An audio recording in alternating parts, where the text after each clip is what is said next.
saudara yang dikasihi oleh Tuhan Yesus Kristus. Puji Tuhan, siang hari ini kita akan sama-sama belajar firman Allah sesuai dengan tema bulan Februari di chapel kita, yaitu Love and Grace, kasih dan anugerah. Dan saya membuat tema kecil yaitu Special Grace. Mari kita mau sama-sama buka di dalam Yohanes pasal 3 ayat 16. Kita akan bacakan bersama-sama Yohanes pasal 3 ayat 16. Kita baca dalam hitungan yang ketiga. 2, 3. Karena begitu besar kasih Allah anaknya ini, sehingga Ia telah mengaruniakan anaknya yang tunggal, supaya setiap orang yang percaya kepadanya tidak binasa, melainkan beroleh hidup yang kekal. Oke, saudara, Love and Grace berbicara tentang kasih dan anugerah. Di dalam Yohanes pasal 3 ayat 16 ini sudah jelas, kita sudah bisa mengetahui dari mana asalnya kasih dan dari mana asalnya anugerah. Semuanya itu satu, berasal daripada Allah sendiri. Karena kasih Allah sehingga ada anugerah yang Dia berikan. Karena kasihnya bagi kita sehingga Tuhan pun memberikan anugerahnya. Nah, yang perlu kita pelajari yaitu special grace. Pertama, bukti dari kasih Allah yaitu love. Love ini buktinya terbukti dalam grace. Jadi anugerah ini dapat kita terima karena ada kasih daripada Allah sendiri. Di dalam surat Yohanes yang pertama pasal 4 di sana dijelaskan ya bahwa kasih itu berasal daripada Allah. Dan kasih itu timbul dari Allah sendiri. Kita bisa mengasihi sesama kita karena Tuhan lebih dahulu mengasihi kita. Bicara tentang anugerah yang sudah kita terima, yaitu yang asalnya daripada Allah sendiri. Ketika Allah memberikan anugerahnya kepada kita itu ada dua ya saudara.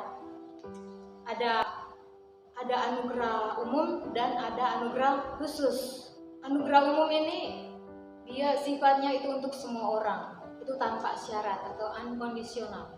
Kepada semua orang. Sifatnya umum ya. Jadi semua siapapun bisa menerima. Itu sifatnya pun tidak dapat ditolak. Apa saja anugerah umum yang Tuhan berikan pada semua manusia itu berupa panas, hujan, dan lain-lain. Begitu banyak yang Tuhan berikan kepada semua orang. Lalu anugerah khusus ini pemberian daripada Allah, yaitu berupa keselamatan. Inilah special grace.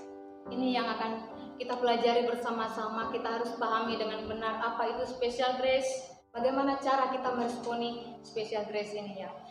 Special grace atau anugerah khusus yaitu berupa keselamatan. Itu sudah Tuhan kerjakan bagi setiap kita. Dan ini menyangkut dengan bagaimana Tuhan itu menebus, Tuhan menguduskan, dan Tuhan memuliakan setiap umat-umatnya. Anugerah khusus diberikan secara khusus pada umat-umat pilihan Allah yang meresponi anugerah tersebut.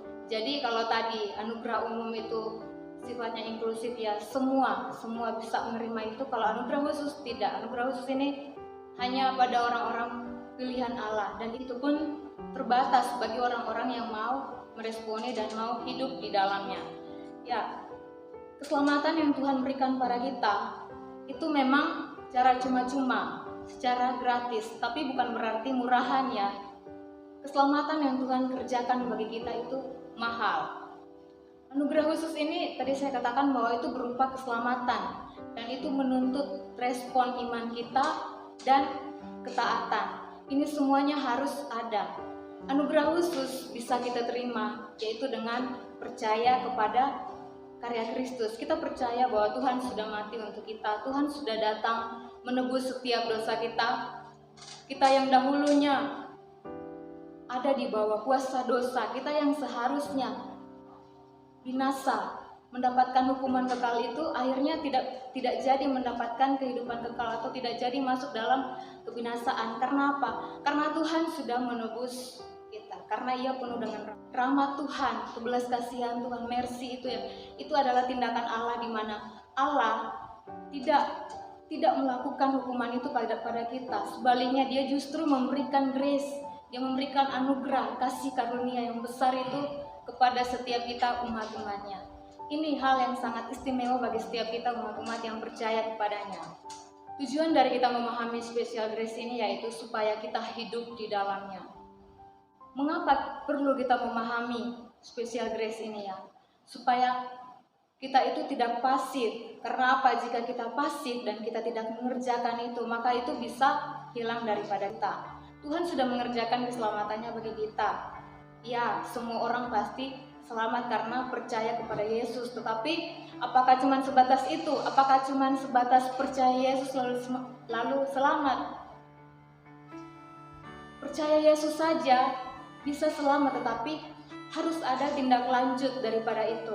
Iman kita ketika kita percaya Yesus itu pun harus ada tindak lanjutnya. Sesuai dengan firman Tuhan yang kita harus tetap mengerjakan keselamatan itu dengan takut dan gentar. Nah, saudara, saya akan memberikan satu contoh di dalam Alkitab. Ini hanya sebagai gambaran seorang tokoh Alkitab yang meresponi dengan baik kasih karunia Tuhan itu di dalam kehidupannya. Memang ini terjadi sebelum Tuhan Yesus disalibkan, tetapi saya berharap ini dapat menjadi contoh bagi kita ketika kita meresponi kasih karunia daripada Tuhan ini. Kita buka di dalam Lukas pasal 1. Ini secara keseluruhan dari ayat 26 sampai 38, tetapi saya hanya mengambil di ayat yang ke-30 dan ayat yang ke-38. Saya bacakan. Kata malaikat itu kepadanya, "Jangan takut, hai Maria, sebab engkau beroleh kasih karunia di hadapan Allah."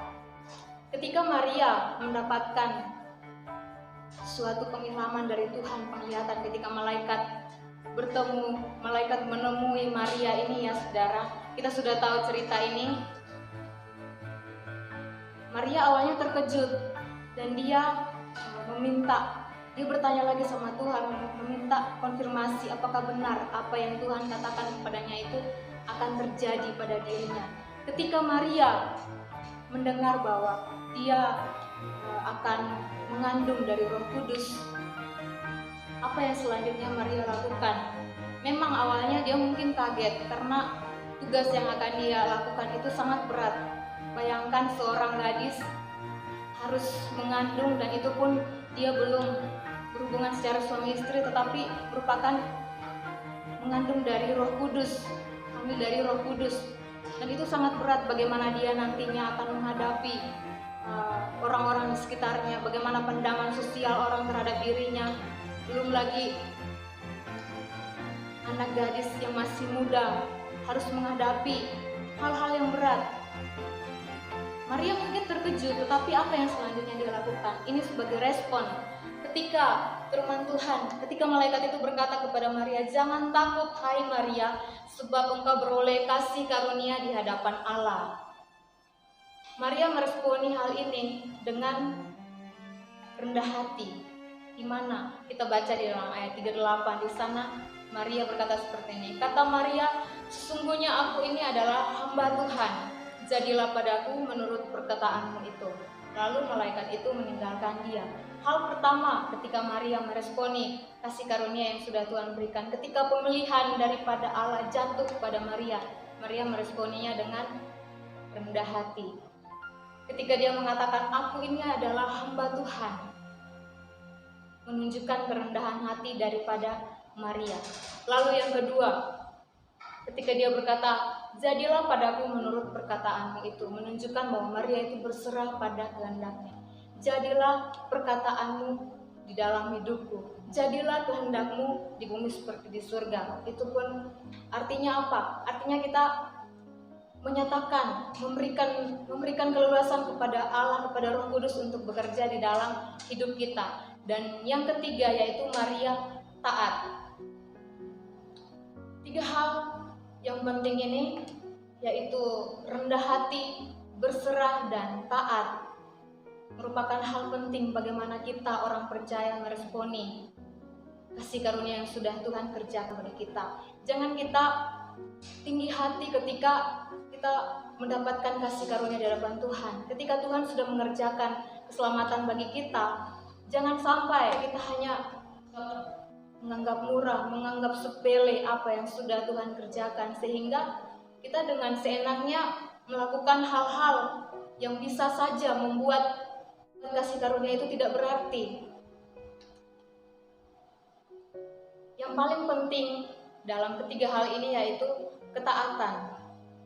Ketika kita sudah percaya terhadap kasih karunia, ketika kita sudah menerima, mengaku dengan mulut kita, oh ya Tuhan sudah selamatkan saya, oh ya benar Yesus sudah mengerjakan keselamatan itu bagi saya, maka kita pun harus tetap berada di dalam ketaatan kita kepada firman Tuhan.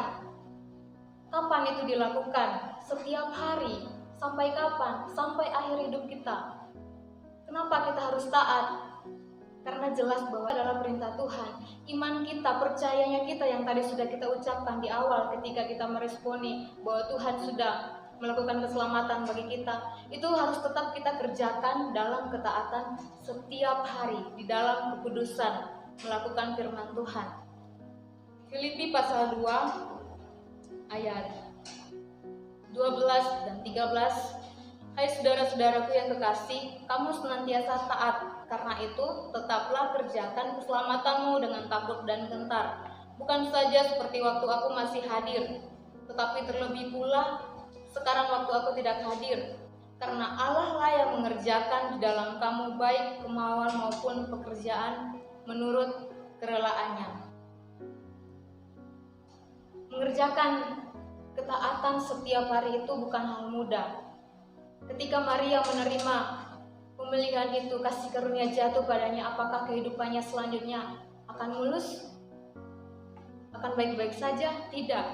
Kasih karunia yang kita terima bukan berarti hidup kita nantinya tanpa adanya penderitaan. Tidak seperti itu. Tetapi apakah karena ada penderitaan lalu kita kecewa dan kita tidak mau taat lagi, kita mundur di tengah jalan atau kita menyimpang kepada jalan yang lain? Tidak seperti itu. Firman Tuhan dengan jelas mengatakan bahwa kita harus senantiasa taat, mengerjakan keselamatan dengan takut dan gentar. Ya saudara, sekarang ini mungkin tugas kita yang Tuhan berikan pada kita tidak seperti Maria ya, tetapi Tuhan memberikan kepada kita itu tugas yang berbeda-beda. Bagaimana kita meresponi hal itu? Karena Tuhan sudah memberikan kepada kita keselamatan, maka kita pun harus tetap hidup di dalamnya, hidup di dalam ketaatan kepada firman Tuhan setiap hari.